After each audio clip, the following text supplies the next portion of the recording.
오늘 읽었던 내용은 꽤나 유명한 말씀이죠. 노아 가정에 있었던 일인데요. 홍수 후에 노아가 농사를 짓습니다. 포도 농사를 지었는데 그 포도 수확을 하고 나서 포도주를 담궜던 것 같아요. 포도주를 먹고 노아가 그만 취해서 잠을 잤습니다. 잠을 자는데 옷을 입지 않고 그렇게 잠을 잤던 것 같아요. 그 모습을 노아의 아들들 중에 둘째 함이 보았습니다. 그 아버지의 벗은 모습을 보고 돌아서서 나머지 형제 셈과 야벳에게 아버지가 옷 벗고 잠을 자고 있다고 그렇게 얘기를 했습니다.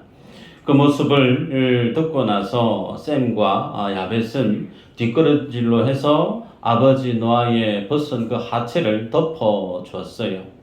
1년의 이 이야기가 노아가 이제 술이 깨고 난 이후에 알게 되죠. 그리고 나서 노아가 어떤 선택을 하느냐면 셈과 야벳에게는 놀라운 축복의 말씀을 주십니다. 반면에 아버지의 하체를 보고 형제들에게 알려주었던 함과 그리고 그 후손들에게는 하나님의 저주를 내리는 사건이 오늘 읽었던 본문의 내용입니다. 성경을 조금 유심있게 보신 분들은 의아해 할 수 있는 대목이 있습니다. 아버지의 하체를 본 사람은 함이죠. 함인데 노아가 직접적으로 강하게 저주의 말씀을 했던 인물은 누구죠? 가나안이죠. 가나안은 함의 네 번째 아들입니다. 아버지의 하체를 본 사람은 함인데 그 아버지 하체를 보고 소문을 내고 이야기한 당사자는 함인데 저주를 받는 인물은 가나안이에요. 그래서 성경을 보는 분들은 이 대목에서 질문을 하게 되죠. 도대체 왜 노아는 가나안에게 저주를 했을까? 여기에 대한 다양한 해석적 관점이 있는데요. 그럼에도 불구하고 가장 타당하다고 여길 만한 것은 함이 아버지 노아의 하체를 보고 나서 형제들에게 아버지의 벗은 몸을 얘기를 했습니다. 그 얘기를 듣고 나서 가나안도 그 얘기를 듣게 된 거죠. 할아버지의 벗은 몸을 보고 나서 가나안이 좋게 노아가 볼 때 저주할 만한 행동을 가나안이 했을 것이다 라고 추정을 합니다. 출애굽기에서 이스라엘 백성들이 가나안 땅을 정복을 하죠. 그런데 하나님이 그 가나안 땅을 아브라함에게 주십니다. 근데 아브라함에게 주실 때 어떤 말씀을 하셨느냐면 아직 그 땅의 죄가 관영하지 아니했다. 그런데 이제 430년이 지나고 난 이후에 이스라엘 백성들이 가나안 땅을 정복하게 되어졌던 그 모습, 그 전쟁은 헤렘 전쟁이라고 말씀을 드렸죠. 유아든 가나안이든 어느 누구든 살려주지 말고 다 죽여야 된다. 끔찍한 진멸하게 하는 헤렘 전쟁을 명했는데 그 헤렘 전쟁의 이면에 하나님이 그렇게 그 땅을 썰어버리듯이 그 민족을 다 멸절시키라 하신 말씀의 배후에는 가나안 속에 있었던 영적인 어떤 죄악에 대한 성적 죄악에 대한 영적 DNA가 있었음을 노아가 보지 않았겠는가. 그래서 노아가 함의 네 번째 아들 가나안을 그렇게 저주했을 것이다 라고 해석적 관점이 있습니다. 저도 이 관점에 동의를 합니다. 여러분, 그러면 여기에서 성경을 해석하시는 분들이 셈과 야벳은 아버지 노아의 벗은 몸을 보고 그 수치를 덮어 주었기에 그 행동은 잘했기 때문에 노아로부터 축복을 받았고, 함과 그의 후손은 아버지 노아의 그 벗은 몸을 덮어주질 못할 망정 도리어 이야기거리로 만들어 버려서 아버지로서의 그 존엄을 무시한 그 행동 때문에 그 자녀들이 저주를 받았다. 그래서 부모에게 효도하면 복 받는다. 맞아요? 우리가 성경을 볼 때 윤리 도덕적인 가치로 보면 성경을 제대로 해석을 못합니다. 여러분, 그러면 반론을 제기하면 그러면 그 자식이 아버지의 벗은 몸을 보고 이상한 생각을 품고 또 말을 지어낸 것도 물론 잘못된 거죠. 그러나 그것은 엄밀히 사실입니다. 벗지 않은 모습을 벗었다고 거짓말한 게 아니기 때문에 사실대로 얘기한 것이 잘못된 건가요? 아니면 그 사실을 하게 만들었던 노아의 실수가 더 큰 잘못일까요? 더더욱이 아버지로서 자식을 저주했다. 여러분, 부모가 자식을 저주하는 부모가 제대로 된 부모라 할 수 있을까요? 그 관점에서 비춰보면 노아도 당당하게 말할 수 없는 거예요. 바로 우리가 이 본문을 볼 때 단순히 노아에게 효도하면 복받고 아버지를 노엽게 하면 벌받는다라고 단순히 기복적인 관점에서 성경을 해석하시면 안 된다라는 말씀입니다. 여러분, 오늘 이 말씀을 우리가 볼 때 하나님께서 이 사건을 기록하셨어요. 성경의 저자인 하나님께서. 그러면 노아의 이 가정 안에 있었던 어쩌면 가장 큰 비극 아닙니까? 이 아픈 스토리를 성경이 기록으로 남겨놓고 후대들에게 읽게 만들었던 그 의도, 우리는 그 부분을 알아야 되고, 동시에 오늘은 어버이 주일입니다. 그래서 부모와 자식 간에 있어서 오늘 말씀 안에서 제시하고 있는 영적인 교훈이 뭔지를 우리가 보도록 하십시다. 특별히 이 노아의 홍수 사건 중에서 여러분이 한번 여쭤봅니다. 노아의 가족들이 그 하나님의 홍수 심판 속에서 죽지 않고 구원을 얻을 수 있었던 비결이 어디에 있을까요? 한 번도 말씀 안 하시네. 네. 노아는 성경에 보면, 창세기에 보면 의인이었다라는 표현을 하고 있죠. 네. 근데 그 하나님은 노아는 당대의 의인이었더라라는 말씀 그 앞에 또 하나의 말씀을 기록하고 있습니다. 뭐냐면 노아는 하나님 앞에 은혜를 입었더라. 노아가 그리고 노아의 가족들이 모든 민족들이 다 죽어나가는 홍수 대심판 속에서 그 가족들이 생명을 부지할 수 있었던 근거는 하나님이 노아에게 뭘 줬다고요? 은혜를 줬다는 거예요. 그 은혜를 덧입었기 때문에 그 은혜를 받은 자가 하나님의 관점에서 볼 때 너는 의인이다 라고 말할 수 있었던 겁니다. 여러분, 그래서 노아가 그 하나님의 은혜를 덧입고 하나님 앞에 구별됨을 입고 나서 그에게 하나님이 구원의 방주를 짓게 합니다.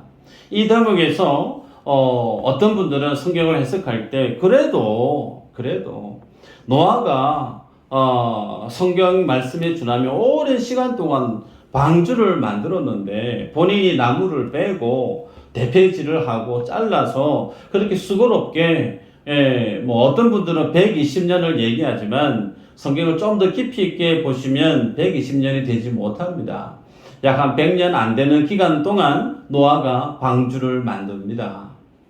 그 기간 동안에 노아가 수고한 거, 그래서 노아의 구원을 입었던 그 이유 중에는 분명히 노아의 어떤 수고, 노아의 어떤 순종, 그 부분이 있었기 때문에 노아가 그 가족들이 구원을 입은 거 아니겠는가 라고 우리 인생들은 그렇게 이야기하고 싶은 욕심이 조금 일어나요. 그렇게 성경을 보게 되어지면 장로교하고는 결이 다른 알미니안으로 가게 되는 겁니다. 아닙니다. 노아가 노아의 방주를 만들어서 홍수 가운데 자신과 그 가족들이 살아날 수 있었던 그 모든 전반적인 배후에는 전적인 하나님의 은혜가 있었기 때문에 그래요. 하나님이 노아에게 설계 도면을 주셨습니다. 방주는 이렇게 만들어야 된다. 몇 규빗 창은 이렇게 만들고 다 만들었습니다. 그 만들려고 하면 그 재원은 어디서 났죠? 하나님이 다 준비시켜 주신 거예요. 그렇게 하고 난 다음에 모든 동물들을 그 방주 안에 넣어야 되는데 노아가 일일이 찾아가가지고 밧줄로 던져서 포획을 해가지고 이렇게 넣었던가요? 그거 아닙니다. 자기들 스스로 발로 나와서 그 방주 안에 다 들어가지 않았습니까? 그래서 하나님의 말씀대로 방주를 만들었고 만들 수 있는 구비 사항도 주님이 다 제공을 해 주었습니다. 더 대단한 것은 저는 성경을 보는 관점마다 다 조금씩 다를 수 있습니다. 왜냐하면 노아가 방주를 만든 그 시간을 정확하게 기록하고 있지 않기 때문에 그래요. 저는 대략 한 98년 정도 되지 않겠는가 그렇게 봅니다. 여러분, 한 사람이 98년 동안 하나님의 말씀을 듣고 그 사명을 98년 동안 변함없이 흔들림 없이 묵묵히 그 일을 감당할 만한 믿음이 사람에게 있을까요? 저는 없다고 봐요. 아무리 그가 믿음이 출중하다 하더라도 98년 동안 거진 100년 가까이 이 홍수라고 하는 것을 경험해 보지 못한 세대입니다. 홍수가 뭔지도 설명하려고 하면 조금 복잡해지는 그 시대 때입니다. 근데 그때에 노아가 거진 100년에 가까운 시절 동안 하나님의 말씀을 듣고 방주를 만들 수 있었던 그 힘은 전적인 하나님의 은혜가 그 마음속에 부음받아지지 않고는 그 믿음을 견지할 사람은 세상에 없다. 저는 그렇게 봅니다. 그러기에 흔들림 없이 하나님이 그에게 주셨던 그 사명을 묵묵히 거진 100년 가까이 그 방주를 만들 수 있었던 그 결과 노아의 탁월한 믿음이기 이전에 그에게 그 믿음을 주신 하나님의 은혜가 있음을 우리들은 볼 수 있어야 되죠. 자, 그러면 여기에서 구체적으로 하나 더 여쭤볼까요? 노아가 방주를 다 만들었습니다. 각종 동물들을 주님이 방주 안으로 다 이끌어서 넣었습니다. 마지막으로 그러면 그 방주의 문을 닫아야 되겠죠? 퀴즈입니다. 그 방주의 문을 닫은 이가 하나님일까요? 노아일까요? 한 분이 노아 그랬어요. 네. 그래야 제가 할 말이 있죠. 노아가 닫은 게 아니고 하나님이 닫았어요. 창세기 7장 16절에 보시면 방주의 문을 하나님이 닫았다라고 기록하고 있습니다. 여러분, 방주의 문을 닫았기 때문에 비가 옥수같이 쏟아져도 그 비가 배 안으로 들어오지 않죠. 그리고 그 배가 지면에서 붕 떠올랐을 때 이미 수많은 사람들은 다 죽어갔습니다. 그래서 비가 40주를 계속해서 내렸을 때에 모든 생명들이 다 죽어나갔던 그 상황들 속에서 오늘 노아는 하나님의 구원을 잊게 된 거죠. 여러분, 죽음의 자리에서 생명을 더듬을 수 있었던 그 키는 다름 아닌 하나님의 은혜입니다. 그 은혜를 좀 더 오늘 본문 속에서 드러나는 표현으로 표현하고자 하면 덮어줌이라고 말할 수가 있어요. 한번 따라할까요? 덮어주는 것이 은혜다. 네. 덮어주는 것이 은혜입니다. 하나님이 노아를 선택하고 그에게 은혜를 주어서 방주를 만들고 그와 그의 가족들이 생명을 부지하게 만들었던 것은 노아가 다른 사람들보다 인격이 출중하고 노아가 타고난 성품이 훌륭해서가 아니에요. 하나님이 그에게 그러한 믿음을 주셨고 은혜를 주셨기에 노아의 가족들만은 그 죽음에서 살아날 수가 있었습니다. 이것을 하나로 표현하면 덮어줌. 그의 연약함과 그의 부족함이 있었음에도 불구하고 하나님이 그를 하나님의 은혜로 덮어주었기에 그가 하나님의 사람으로 구원을 입었다라고 볼 수 있습니다. 시편 32편 1절 말씀을 보면요. 허물의 사함을 받고 자신의 죄가 가려진 자는 복이 있도다 그랬습니다. 허물의 사함을 받는 자, 소위 허물이 있지만 모자람이 있지만 죄가 있지만 하나님께서 그 죄를 덮어주시는 자, 용서해 주시는 자, 그가 어떻다고요? 복이 있다 그렇게 말씀을 합니다. 그래서 이 은혜를 경험한 노아의 가족은 이제 방주 안에서의 그 삶을 오롯이 하나같이 다 경험한 게 있습니다.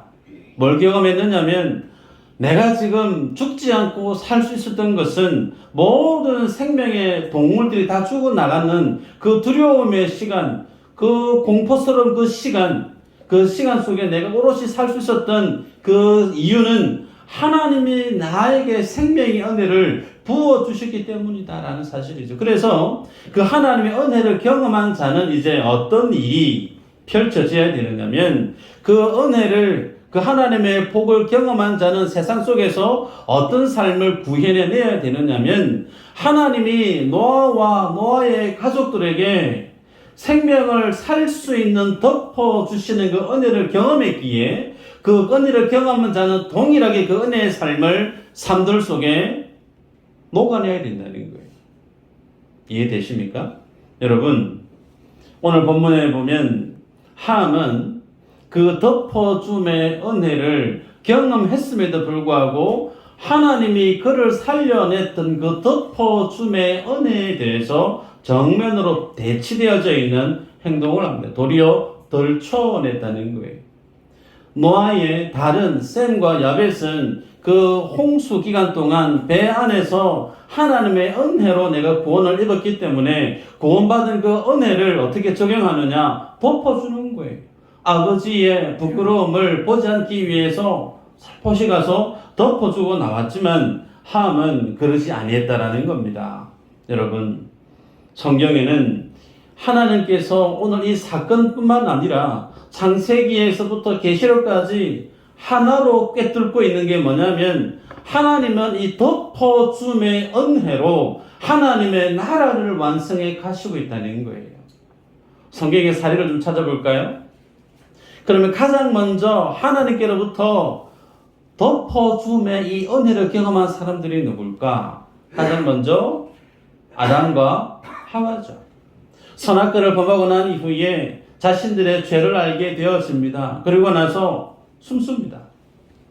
숨고 나서 뭘 하느냐면 무화과 나무 잎사귀를 엮어서 치마를 만들어서 부끄러움을 가립니다. 그런데 그들을 에덴에서 주님이 쫓아내시면서 그냥 쫓아내시나요? 아니죠. 가죽 옷을 찧어서 그들에게 입히고 쫓아내세요. 그들의 부끄러움을 주님이 가려주십니다. 죄는 자신들이 지었는데 그 죄 때문에 누가 죽죠? 구속의 언약을 믿는 우리 장로교 성도들은 양을 잡아서 그 양의 가죽으로 아담과 하와의 부끄러움을 감춰준 것이 아니겠는가? 신약에서는 그것을 예수 그리스도의 의의 옷으로 해석하기도 합니다. 두 번째는 출애굽기에서 6월절의 사건입니다. 모든 장자가 죽어나갈 때 어린 양의 피를 문지방 문설주에 발랐던 그들은 그 죽음에서 패스오버합니다. 유월합니다. 살아남아요.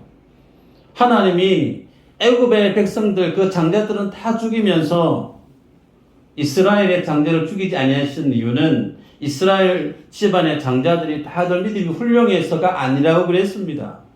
그들도 동일하게 애굽의 사람들과 똑같이 죽어 마땅한 죄인임에도 불구하고 하나님이 그들의 죄 대신에 어린 양을 죽이셨고 그들의 피를 발랐기 때문에 주님이 그들의 죄를 덮어주신 거예요. 여기서 좀 더 나가볼까요? 모세도 마찬가지입니다. 출애굽기 33장에 보면 하나님이 모세에게 자신의 모습을 보여주세요. 그런데 하나님의 그 모습을 보고 살아있을 인생이 없죠. 반석 사이에 세우고 난 다음에 성경을 보시면 아시겠지만 하나님의 손이 그를 덮습니다. 덮고 나서 주님이 쏙 지나고 난 뒷모습을 모세가 봅니다. 하나님이 비록 모세라 할지라도 하나님의 전능의 손이, 은혜의 손이 그 모세를 덮어주지 아니했으면 천하의 모세라 할지라도 그 자리에서 죽고 만다니까요. 법궤 볼까요? 법궤 안에 뭐가 들었죠? 만나가 들었고 아론의 쌍난 지팡이가 들었고 또 뭐가 들었죠? 뭐라고요? 돌. 돌판. 이 세 가지는 무엇에 대한 상징이라고 했었느냐면 하나님 앞에 인생이 얼마만큼 죄된 인생인가를 상징하고 있는 것들이라고 그랬습니다. 언약을 맺었음에도 불구하고 그 언약을 파괴했기 때문에 첫 번째 돌판이 깨어져 버리고 말아요. 그 돌판이 깨지지 않았더랬으면 그 율법 그대로 모든 말씀들이 이스라엘 백성들에게 적용되어지면 시내산에서 모든 유대인들은 다 죽어나가야 되는 거예요. 돌판, 그들의 불순종을 뜻합니다. 아론의 쌍난 지팡이, 아론만 하나님의 사람인가? 모세만 하나님의 사람인가? 우리도 그럴 만한 자격이 있다. 하나님의 영적인 질서 그 권위를 무시했던 그들의 불순종에 대한 상징이 아론의 쌍난 지팡이 아닙니까? 만나 마찬가지죠. 주일날 안식일날에 만나 주러 가면 안 된대 라고 분명히 말씀을 드렸음에도 불구하고 안식일날에 꾸역꾸역 나가서 죄를 범했던 그들의 불순종을 기념하기 위해서 주님이 만나를 항아리에 보관하게 했습니다. 그 모든 부끄러움이에요. 모자람이에요. 죄악이에요. 그것을 법궤 안에 보관합니다. 그런데 그것 위에 뭘로 덮죠? 속죄소 뚜껑으로 덮어요. 그 뚜껑이 덮여있지 않으면 하나님이 지성소라고 하는 성막, 성전에 주님이 임하실 수가 없는 거예요. 왜? 임하시면 인생의 죄악이 그대로 드러나기 때문에 하나님의 인생을 그 자리에 다 죽이실 수밖에 없다는 겁니다. 그래서 주님이 그 법궤 안에 뚜껑을 덮습니다. 그 뚜껑을 우리는 속죄소라고 얘기하죠. 혹은 시은좌, 하나님의 은혜가 베풀어지는 장소, 그 속죄소 뚜껑 위에 하나님이 임재하십니다. 그곳에 임재하셔서 내가 너희를 만나겠다라고 주님이 말씀하셨죠. 그러기에 여러분, 성경은 초지일간 무엇을 보여주고 있느냐면 덮어줌이 하나님의 은혜다라는 거예요. 반대로 그 하나님의 덮어주심을 거부하고 하나님의 그 덮어주심의 은혜를 무시하는 것은 곧 하나님 앞에 저주를, 죄를 받는 것과 같다라고 성경이 우리에게 보여줍니다. 그래서 성경은 하나님 앞에 서 있는 인생들을 어떻게 폭로하느냐면 당신은 죄인이다라는 거예요. 너는 죄인이다. 이 사실을 폭로함과 동시에 이 사실을 인정하는 인생은 자연스레 주님 앞에 뭘 구할 수밖에 없냐면 하나님의 긍휼을 구하죠. 하나님의 용서를 구합니다. 그러면 그 하나님 앞에 긍휼을 구하고 은혜를 구하는 인생에게 하나님은 영원한 하나님의 인자로 하나님의 용서하심으로 그 영혼을 구원해 내시죠. 그래서 덮어주심의 은혜를 구하는 위치에 있는 자가 인생들이에요. 대표적으로 다윗이 그렇습니다. 시편 51편 보시면 여러분 아시겠지만 그 표제에 보면 다윗이 우리아의 아내 바세바를 취혼한 이후에 그의 죄를 나단 선지자하고 조목조목 뼈 아프게 지적을 하지 않습니까? 그래서 그 하나님 앞에 죄가 발갛게 드러났을 때 그가 주님 앞에 기도했던 내용이죠. 보면 하나님이여 주의 인자를 따라 내게 은혜를 베푸시며 주의 많은 긍휼을 따라 내 죄악을 지워주소서. 나의 죄악을 맑게 씻으시며 나의 죄를 깨끗이 제하소서. 무릇 나는 내 죄가를 아오니 내 죄가 항상 내 앞에 있나이다. 내가 주께만 범죄하여 주의 목전에 악을 행하여 싸우니 주께서 말씀하실 때에 의로우시다 하고 주께서 심판하실 때에 순전하시다 하리이다. 내가 죄악 중에서 출생하였으며 어머니가 죄 중에서 나를 잉태하였나이다. 인정하십니까? 나도 내 어머니 속에 태어날 때 어떤 존재였다고요? 어머니가 나를 죄악 중에 잉태한 나는 죄 덩어리라는 거예요. 내 자신이 주님 앞에 설 때 내가 죄 덩어리의 사실을 아는 인생은 주님 앞에 긍휼을 구하고 하나님 앞에 용서를 구하는 그 자리에 설 수밖에 없습니다. 그러기에 이 사실을 알고 주님이 그를 너 죄 없다 라고 주님이 은혜를 베풀어 주시는 그 은혜가 얼마만큼 큰 은혜인가. 그래서 예수 그리스도를 만난 성도의 모습은 성경에서 하나같이 자기 자신이 죄인임을 인정하는 모습으로 드러나죠. 이사야도 그랬고 베드로도 그랬고 사도 바울도 마찬가지입니다. 내가 죄인 중에 괴수다. 여러분, 우리는 내 머리 위에 하나님이 은혜를 주셨던 그 은혜를 싹 걷어내버리고 나면 우리는 머리를 들고 주님 앞에 나올 수 있는 인생이 한 사람도 없습니다. 주님이 우리에게 주신 그 은혜를, 구속의 은혜를, 예수님의 보혈의 그 은혜를 싹 걷어내시면 우리는 주님 앞에 나오기 전에 정말 한 줌의 죄로 바뀔 수밖에 없는 죄악 덩어리임을 우리는 알아야 되죠. 그래서 주님이 자신을 구원하시고 수많은 그 죄 속에서 나를 구원해내신 그 은혜에 덮어주심을 아는 사람, 그 은혜를 아는 사람은 이제 그 은혜를 어떻게 해요? 실천하는 삶을 살아갑니다. 여러분, 그러면 오늘 본문의 셈과 야벳은 아버지의 부끄러움을 덮어줘요. 반면에 함은 그 부끄러움을 돌쳐냅니다. 여러분에게 질문을 던집니다. 나의 가정에는 혹은 우리 교회 안에는 이 덮어줌의 모습이 많을까? 아니면 덜쳐냄의 모습이 많을까요? 행복한 가정, 건강한 교회 안에는 장담할 수 있는 것은 덮어줌의 은혜가 많은 공동체입니다. 반면에 평안이 없고 다툼이 있고 뭔가 불편하고 뭔가 편안하지 않는 가정과 교회 안에는 덮어줌의 은혜보다 덜쳐냄의 모습이 훨씬 많다는 거죠.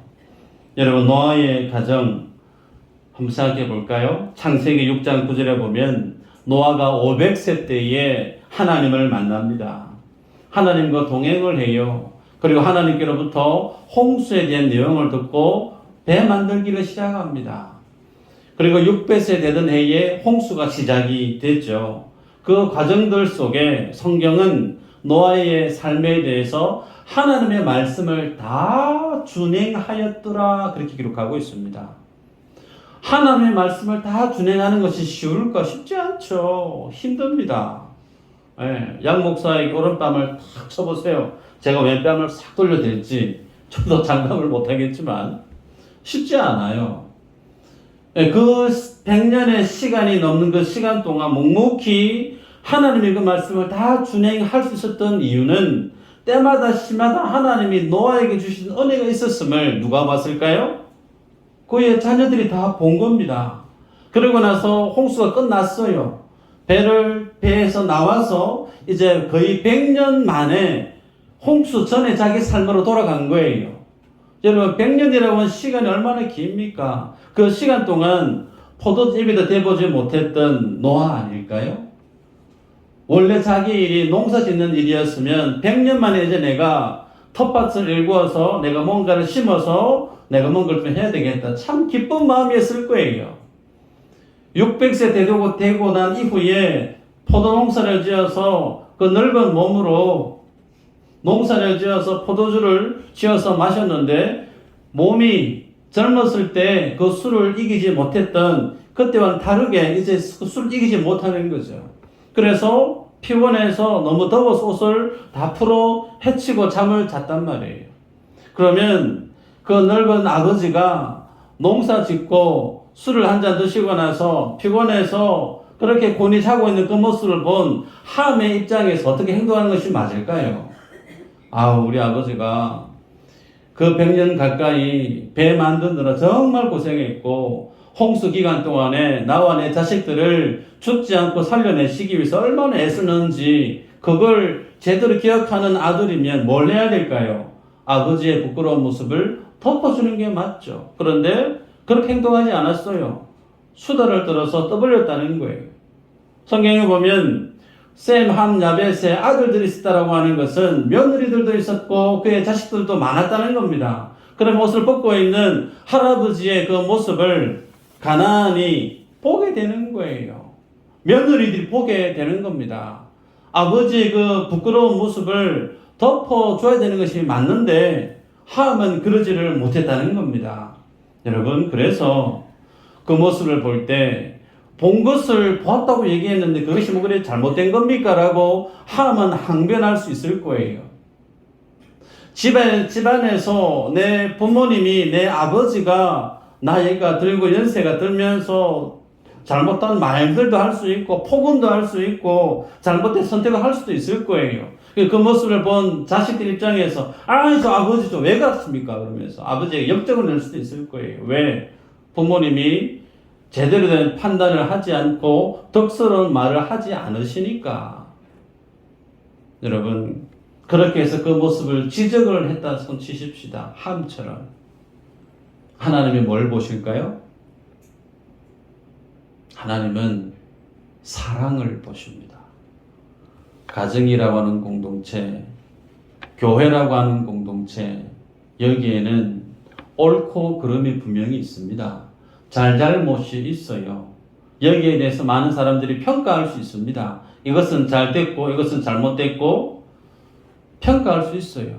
그것을 우리는 스스럼 없이 평가 또한 합니다. 그러나 하나님이 가정과 교회 안에서 주지시키면서 보고자 하는 것이 뭐냐면 사랑이라는 거예요. 사랑함으로 그 일들을 하고 있는가를 주님 중요하게 보십니다. 여러분, 그러면 누가 부모의 그 잘못된 모습을 입방아 찍고 말거리로 내지 않고 아버지를 존경하는 마음으로 덮어줄 수 있는가? 하나님이 나를 살려주시기 위해서 내 아버지가 그렇게 믿음의 순종을 살았던 그 삶을 기억하는 사람은 다른 사람에 있어서의 잘못된 모자란 그 모습을 덮어줄 수 있는 여유가 있다는 거예요. 여러분, 로마서 14장 23절에 믿음을 따라 하지 아니하는 것은 다 죄다 그랬습니다. 믿음을 따라 하지 않는 것은 다 죄다. 그러면서 그 믿음의 모습이 뭐라고 얘기하느냐면 15장 6절에 이렇게 기록합니다. 한 마음과 한 입으로 하나님 곧 우리 주 예수 그리스도의 아버지께 영광을 돌리게 하려 하노라. 여러분, 한 마음과 한 입은 동일한 믿음의 고백을 뜻하죠. 그리스도의 하나된 공동체를 뜻합니다. 한 마음, 한 뜻, 이것을 누가 만드셨죠? 주님이 만드셨어요. 어떻게 해요? 자신의 영광의 보좌를 포기하시고 자신의 살을 찢어서 우리들을 한 마음 한 뜻으로 지닌 하나님의 가족으로 만드셨다는 거예요. 그런데 이 하나님 만드신 것보다 최고로 이길 수 있는 것이 세상에는 없다는 거예요. 예수님이 피 흘려 만든 하나의 가정, 예수님이 피 흘려 만든 교회 안에 있는 사랑, 이 가치를 능가할 수 있는 것이 세상에 없다는 거예요. 그래서 교회 안에는 돌쳐내는 거 할 게 많습니다.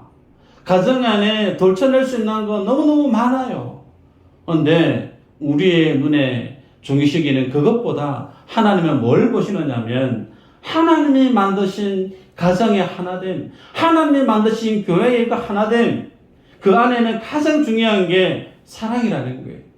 이 사랑을 능가하는 돌쳐낼 수 있는 거 주님은 그것을 죄로 여기신다는 겁니다.